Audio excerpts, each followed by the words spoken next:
if you do not yet have a stability ball, do me a favor, or do me 2 favors. Order one right away, but also order a really good quality one, the best quality that you can afford. I use the Duraball Pro. It's burst resistant, and it's rated dynamic strength up to 1,100 pounds, and static up to 4,400 pounds. So I think it's just the risk-reward ratio. It's worth the extra $15 or $20 to get a really good quality stability ball, so that some of the cheap ones, they actually will pop like a balloon, and you definitely don't want to be doing an exercise when that happens.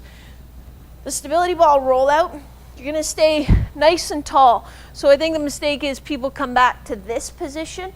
I want you always to come back to this tall position, and I'm going to come forward a little bit so that even here there's a little bit of load on my abdominals.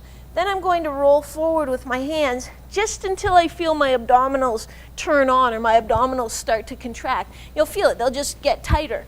Then I'm coming back up. What happens is people sometimes go too far beyond the stability of their abdominals, they can't hold it, and then they'll actually get a strain feeling, or sometimes even a little pinch in the lower back, and I don't want you going that far. So just go out till you feel those abdominals start to work, start to tighten. For me, it's about there, and then come back up again with that perfect torso position. So when you come back up, your body stays in that straight line. The common mistake that I see is people kind of lead back with their bum. So you're always going to stay straight line like this. You're going to go slowly. Slowly is not only more effective, but it's actually a little harder. So again, some people zing through these things, and they go way out here and zing back up, and that's really not a challenge. It's not doing as good a job at training your abdominal muscles as we want to do. Some of you may discount this exercise as side plank from the knees, but again, it's a really important place to start to build a good foundation so that we're targeting the right muscles. We can all do a side plank from our feet, but for some of us, that's going to overload our stabilizers. We're going to have to pull in big global stabilizers or big mover muscles to help us with that. And then we're teaching our body the wrong pattern of activation. So right now, we're really all about just laying a nice foundation.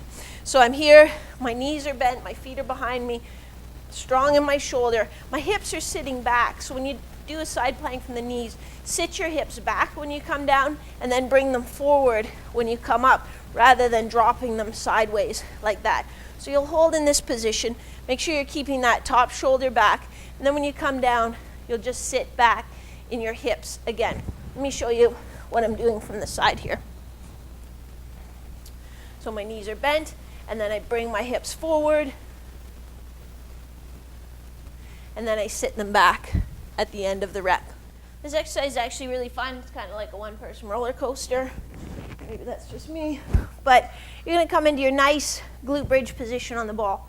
Your arms will be out to the side, and you're going to slowly walk your feet out one way, trying to get that shoulder right off the ball, but keeping your hips and shoulders level. So I don't want to drop my hips.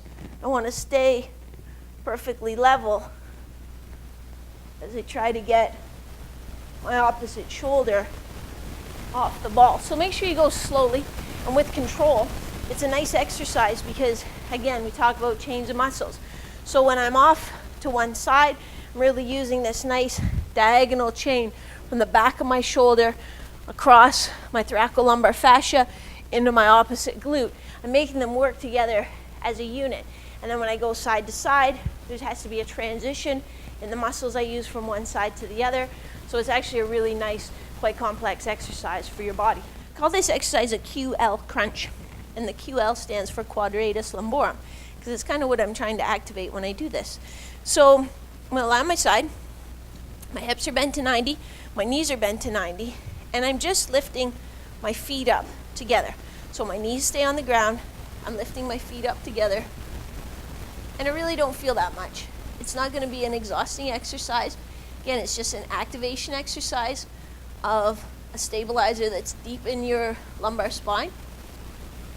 Trying to teach you to use it to stabilize rather than your big global erector spine.